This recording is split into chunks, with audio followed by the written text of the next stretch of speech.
Did you hear something? Winter, did you hear that?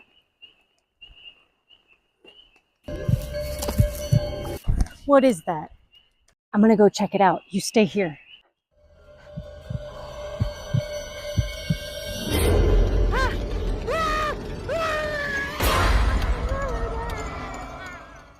Okay, now that we got that silliness out of the way, let's get serious for just a second. At the risk of starting an internet firestorm, this video is going to cover my system that I use to keep myself safe when I'm alone in remote places like this one. This one's definitely bound to get a little bit controversial. I'm going to cover some topics that not everybody agrees on, and I'm going to be talking about my personal experience as a queer person. So if any of those things are things that you don't agree with, that's fine. You're free to believe exactly what you want, just as I am, but I don't need to hear about it in the comments section. So anything that's disrespectful is going to get deleted immediately, so don't waste your time. Now that we got the disclaimers out of the way, I want to make this video specifically for the girls, the gays, the theys, and my trans family. Fellas, you're obviously welcome to stick around too. However, if you're anything like me and you sort of challenge the gender binary in any sort of way, you may have also noticed an increase in hostility, verbal harassment, and even violence in your everyday life. For context, I've noticed a stark increase in internet harassment, just whether people feel more comfortable to call me mentally ill or express how they wish that I would be eliminated, or if it's even closer to home, like a snowball being thrown at my head and being called the F slur. There's definitely been an escalation in hostility recently, and it's really got me questioning how safe it is to keep coming out to places like this that are beautiful and that I love, but are outside of cell phone reception. I can't call 911, places where my safety and physical well-being is firmly in my hands and my hands only.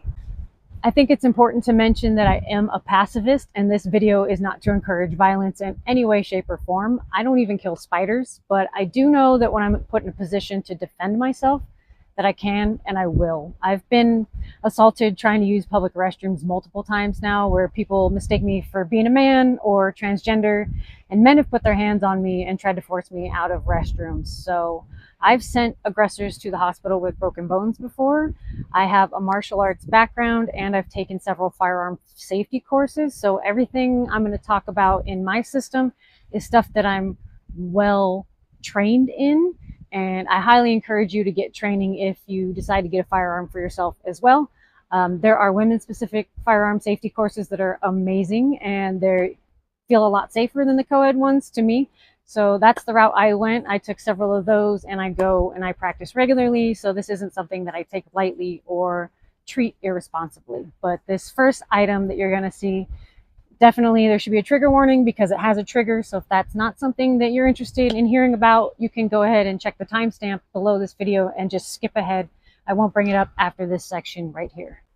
I do own a firearm, and I'm often in states that allow them and allow an open carry like I'm doing right now. So using a firearm as your main source of protection is definitely a reliable one, but it changes state by state what the regulations are. So you have to look up where you're going to be, what the regulations are there. I do have a concealed carry permit as well, so it's applicable in a lot of different states, which is great because I travel around a lot. So if I'm not in an open carry state, then I'm typically concealed carry. But again, the laws and regulations differ from state to state, so you got to make sure that you're doing what's legal wherever you're planning to be.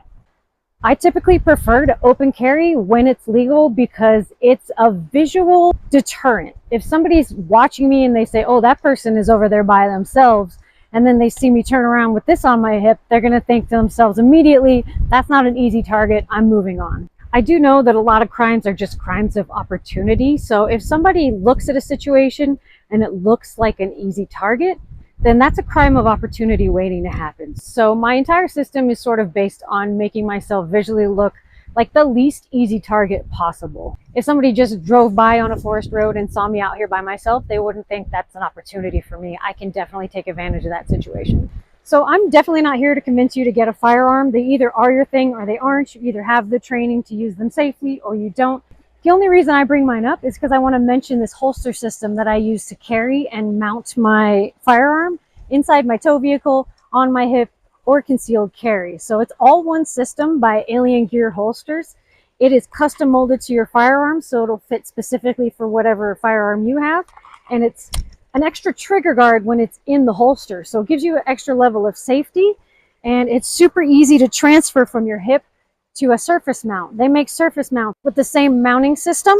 So I can take this from my hip and mount it where I have a secret hidey spot in the Scamp, or mount it where I have it in a tow vehicle. And I always have this ready and accessible, which is pressing a button, releasing it, putting it into another mounting system. This Shapeshift package also gives you several inside the waistband carry options for concealed carry whenever necessary. But I found Alien Gear holsters to be the perfect situation for this kind of lifestyle, where you're constantly changing where you are and how you're going to need to access your firearm. So I'll link that one below in the description, and everything else I talk about, you can find links for it in the description below this video. The pros of that first solution are obviously heavy stopping power, works in any conditions, you don't need to keep it charged, it's kind of always at the ready. The barriers can be training, fear, expense, and then the ever-changing laws state to state as you're crossing states. It's a lot to keep track of and to make sure you're always compliant.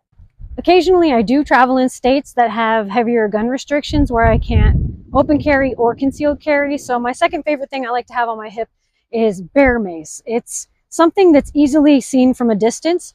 So if somebody was coming by to look for an easy target, they could see that I have thought about my safety, I'm well prepared, and I can quickly and easily put up a fight. I'm not an easy target. So bear mace is awesome just as a visual deterrent.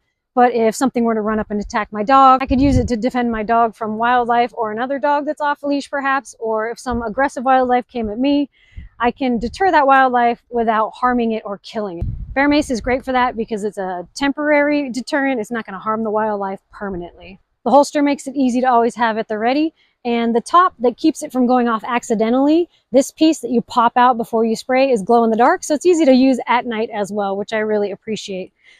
Some downfalls with the bear mace though is if it's windy like it is today and I have to fire into the oncoming wind, now I'm macing myself instead of the thing that I'm trying to deter.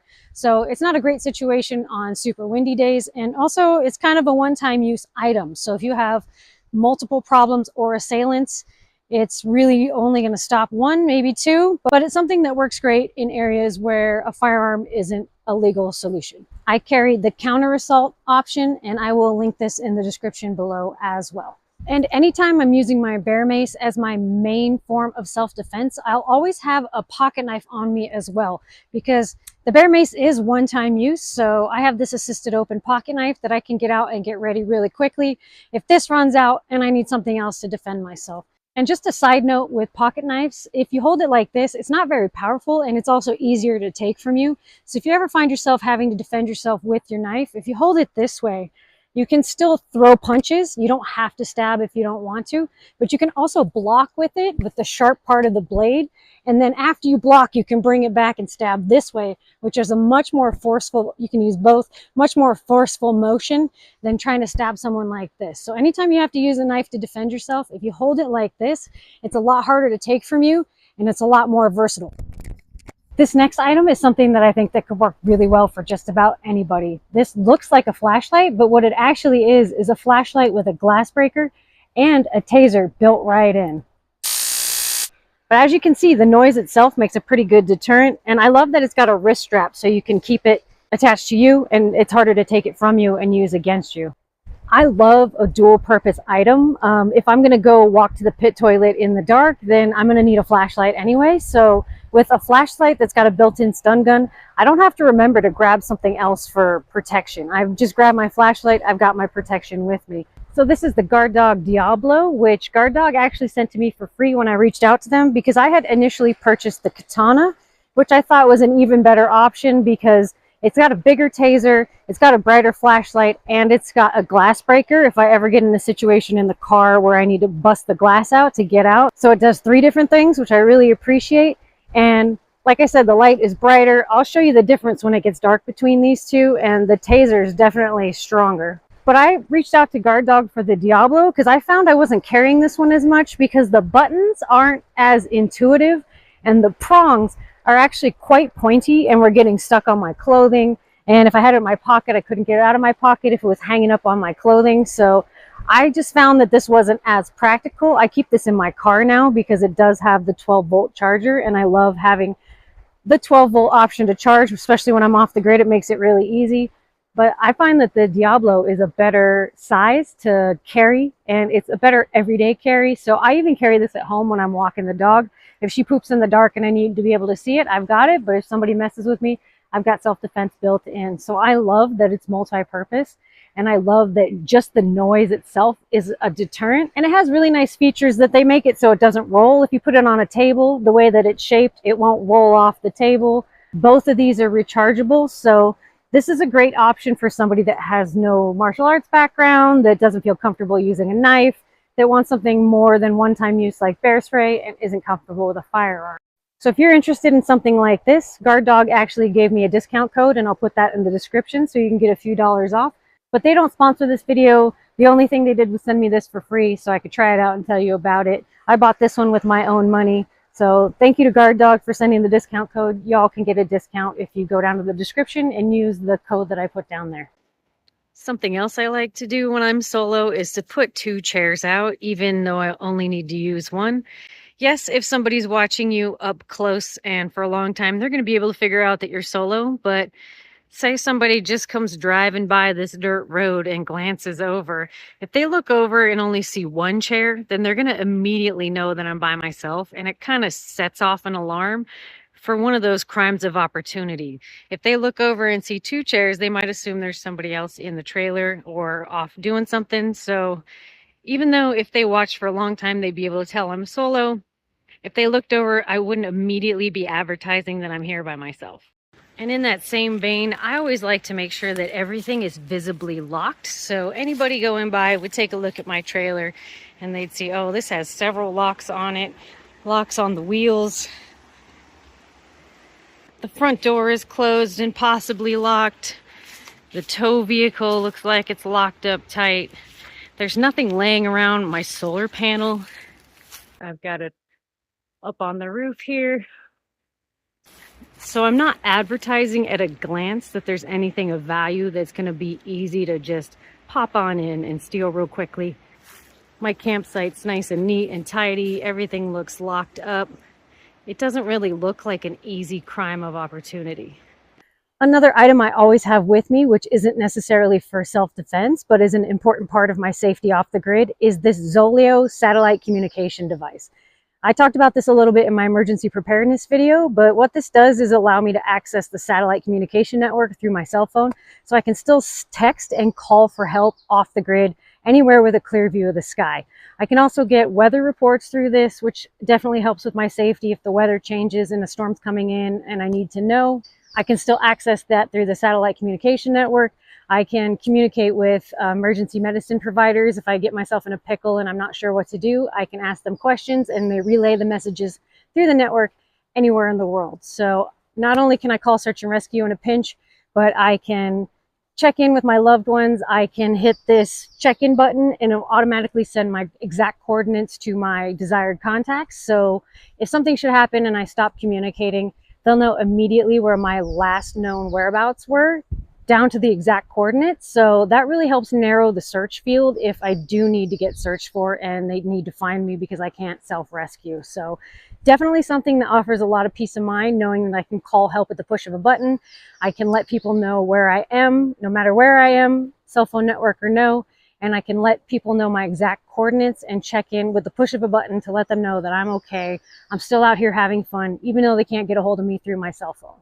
Another thing I'm sure to stay aware of when I'm camping all by myself is that anything that could be used as a weapon against me gets put away at night. I never leave my axe out near the wood pile overnight because somebody could walk up and use this against me, use it to smash a window, use it to attack me. Anything that might be turned against me as a weapon, I always make sure that I put away and lock up with me when I go turn in for the night. And the last thing I want to talk about that you might not necessarily think of when you think of safety is a really bright headlight.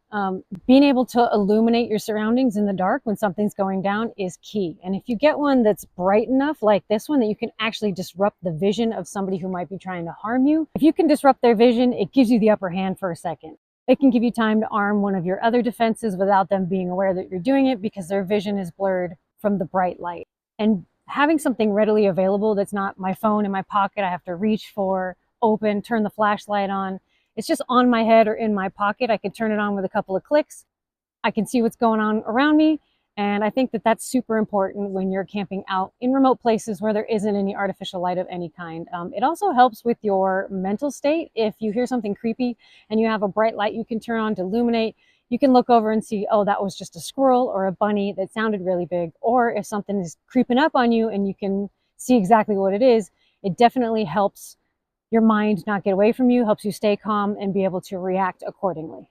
When it gets dark here in a little while, I'll show you the difference between the two flashlight taser options and how bright this Petzl Arctic Core headlamp is, because this one definitely helps you see what's going on a lot better than those flashlights do. So the flashlight is awesome because it's multi-purpose. You have one item to see and to attack, but I also like to have a super bright headlamp when I'm going to really dark places, just for my peace of mind and to be able to really assess what's going on.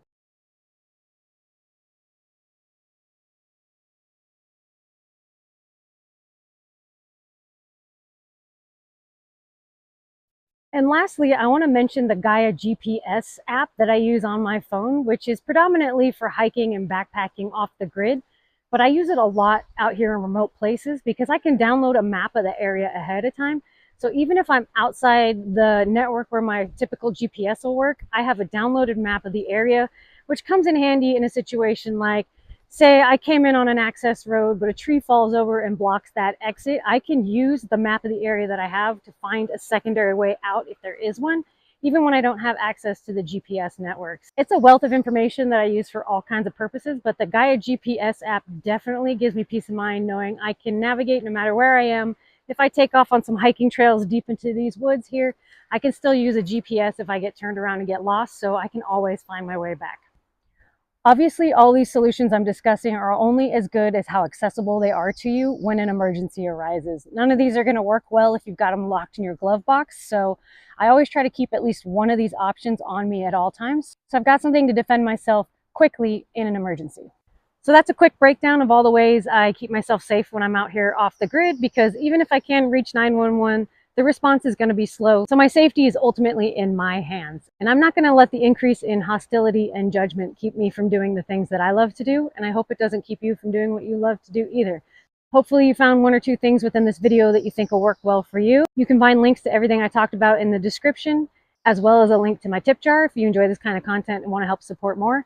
And the generous few of you that have been using my tip jar, I want to let you know that thanks to your donations, I was able to buy a better microphone. So this is the last video you'll have to suffer with this terrible audio. So thank you so much for your support. Thank you for watching this video. If you enjoyed this one, check out some other ones while you're here. And until next time, stay safe out there. Welcome up.